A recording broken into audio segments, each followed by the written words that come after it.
বিশ্বনবী তাহাজ্জুদের সময় দাঁড়িয়ে যেতেন। ছোট্ট একটা ঘরে চাটাইয়ের উপরে বিশ্বনবী মা এসে শুতেন, গাদাগাদি করে জায়গা নাই। মাঝরাতে বিশ্বনবী তাহাজ্জুদের জন্য দাঁড়াতেন, আল্লাহু আকবার বলে দাঁড়িয়ে যেতেন, নামাজ শুরু করে দিতেন।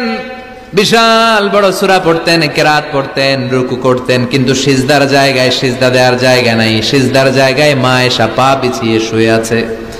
বুখারীর বর্ণনা, বিশ্বনবী সিজদায় যে হাত দিয়ে মা এসার পায়ের মধ্যে চিমটি কাটতেন, মা এসা বুঝতে পারতেন বিশ্বনবী এখন সিজদায় যাবে। সুবহানাল্লাহ পড়েন।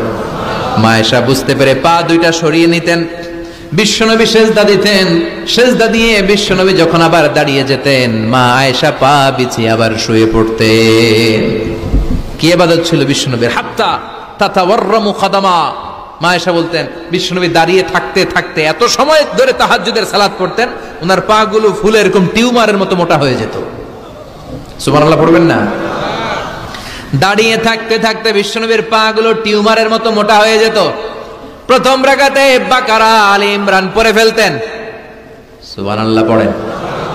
বিশ্বনবীর পা যেন ফেটে যাবে, এভাবে হাত বেঁধে দাঁড়িয়ে থাকতে থাকতে বিশ্বনবীর হাতগুলো বাঁকা হয়ে যেত, ব্যথা হয়ে যেত। বিশ্বনবী তখন হাত দুইটা ছেড়ে দিতেন। আবার যখন এনার্জি ফিরে পেতেন, যখন বিশ্বনবীর ভাল লাগতো, আবার হাত বাঁধতেন। পড়েন সুবহানাল্লাহ। তার মানে হাত ছেড়ে দিও নামাজ পড়া যায়। হাত ছেড়ে দিও। মালিকি মাযহাবের কিছু স্কলাররা ওনারা মত নিয়েছে, ওনাদের অনুসারীরা এরসাল করে, আমাদের দেশে কেউ বাদে এইভাবে, কেউ এইভাবে, কেউ এইভাবে। মালিকিরা বাদেই না, কেউ বাদবই না, কি করবি কর। আছে না নাই? আপনি যদি হজ করতে যান মক্কা মদিনায়, এই আমলগুলো দেখতে পারবেন।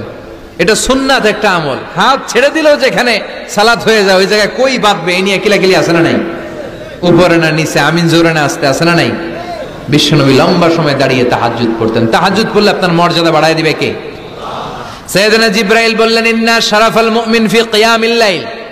বিশ্বনবী বললেন, জিবরাইল এসে আমাকে বলে গিয়েছে মুমিনের মর্যাদা তাহাজ্জুদের নামাজের ভেতর। সুবহানাল্লাহ পড়েন। তাহাজ্জুদের নামাজ পড়লে মর্যাদা বাড়ায় দেয় কে? দুই নাম্বার, কুরবাতুন ইলাল্লাহ। তাহাজ্জুদের নামাজ পড়লে আল্লাহর সাথে নৈকট্য বাড়িয়ে দেয় কে? আল্লাহর সাথে কানেক্টিভিটি আপনার বেড়ে যাবে। আমাদের দুনিয়াতে সব জায়গায় কানেক্টিভিটি আছে। এমপির সাথে হাত আছে, চেয়ারম্যানের সাথে হাত আছে, ওই এসআই এর সাথে হাত আছে, পুলিশের আইজির সাথে হাত আছে, কিন্তু আল্লাহর সাথে হাতটা নাই। কথা কন।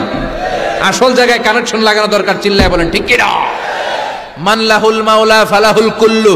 যে ব্যক্তি আল্লাহর হয়ে যায়, গোটা বিশ্ব তার হয়ে যায়। যে সব জায়গায় যে ধর্ণা দেয়, আল্লাহর কাছে ধর্ণা দেয় না, তার কোনো মর্যাদা নাই। আর যে ব্যক্তি সব দিক থেকে মুখ ফিরিয়ে আল্লাহর কাছে যায়, গোটা বিশ্বের সবাই তার দিকে তাকিয়ে থাকে। এজন্য সম্পর্কটা লাগাইতে হবে কোন জায়গায়? তার মানে তাহাজ্জুদ পড়লে মর্যাদা বেড়ে যায়, আল্লাহর সাথে সম্পর্ক বেড়ে যায়। বিশ্বনবী বললেন, মানহাতুনা আনিল ইসিম। তাহাজ্জুদের নামাজ পড়লে, তাহাজ্জুদের নামাজ আপনারে পাপ কাজ থেকে বাধা দিবে। সুবহানাল্লাহ পড়েন। তাহাজ্জুদ যারা পড়ে এরা পাপ কাজ করে না। চিল্লায় কোন ঠিক কি না? 4 নম্বরে মুকাফফিরাতুন লিসাইয়্যাত। পাপ আর অন্যায় যদি কিছু হয়েও থাকে, তাহাজ্জুদের নামাজ পড়লে তাহাজ্জুদের নামাজ পাপগুলোরে ধুয়ে মুছে সাফ করে দেয়। এজন্য তাহাজ্জুদ পড়ার দরকার আছে না নাই? ঘুমের আরবিতে কিছু নাম আছে। ঘুমের একটা নাম হচ্ছে আন-নুআস। নুআস মানে ড্রোজিনেস। বাসে বসে আছেন, বাসও ঝুলে আপনিও ঝুলতেছেন, এরকম হয় না? ঝিমুনি, এটার বলে নুআস। আরেকটা হচ্ছে সামান্য হালকা লাইট স্লিপ, সামান্য ঘুম, এটার বলে পাওয়ার ন্যাপ। হালকা হালকা ঘুম, ঘুমও আসছে, আবার কে যেন কথা বলে ওইটাও শোনা যায়, এরকম ঘুম আছে না নাই? এটার বলে সিনা। আরবিতে এটার কি কয়? সিনা। আরেকটা হচ্ছে ভালো ঘুম, এটার বলে নাউম। এটার কি বলে? তাহলে পাইলাম নুআস, সিনা, নাউম। আরেকটা হচ্ছে জন্মের ঘুম। কিরকম ঘুম? এমন ঘুম যেই ঘুমে ডাকলেও মানুষ উঠে না, যেটা শেষ রাতে আমাদের যে ঘুমটা হয়, রাত 3টা-4টার দিকে কম্বল টেনে টেনে আরেকটু ঘুমাইতে মনে চায়, এরকম একটা ঘুম আছে না নাই? এই ঘুমটাকে আরবিতে বলে হুজুদ। কি বলে? সবাই বলেন। এই হুজুদের ঘুমকে স্যাক্রিফাইস করে ওই টাইমে যে সালাতটা পড়া হয়, ওই সালাতকে আরবিতে বলে সলাতুল হুজুদ বা সলাতুত তাহাজ্জুদ। সুবহানাল্লাহ পড়বেন না? এজন্য রাব্বুল আলামিন বলেন, ওয়া মিনাল লাইলি ফাতাহাজ্জাদ বিহি নাফিলাতান লাকা আসা আন ইয়াবআসাকা রাব্বুকা মাকামাম মাহমুদা।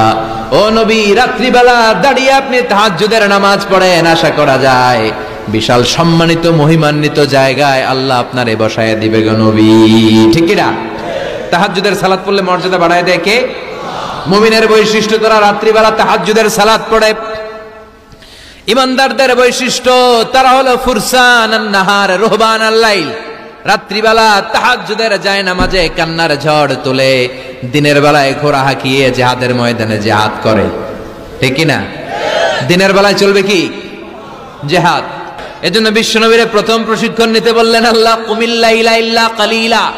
ও নবী, বিশাল মিশন নিয়ে দুনিয়ার বুকে আপনি এসেছেন গো নবী।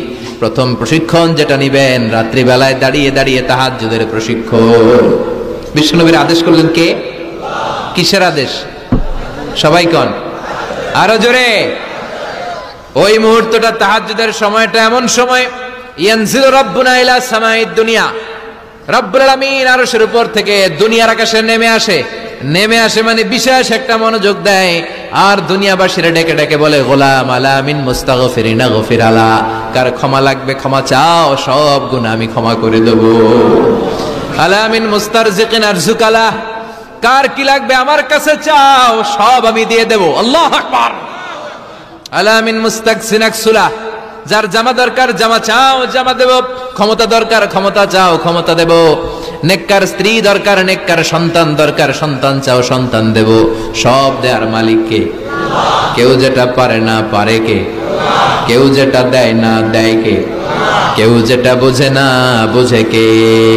আল্লাহ শেষ রাতে আম করে ডাকে, দেয়ার জন্য ডাকে, কিন্তু চাওয়ার সময় আমাদের নাই। উনি দেয়ার জন্য প্রস্তুত, কিন্তু এটা তো নেওয়ার লোক লাগবে। কথা কন।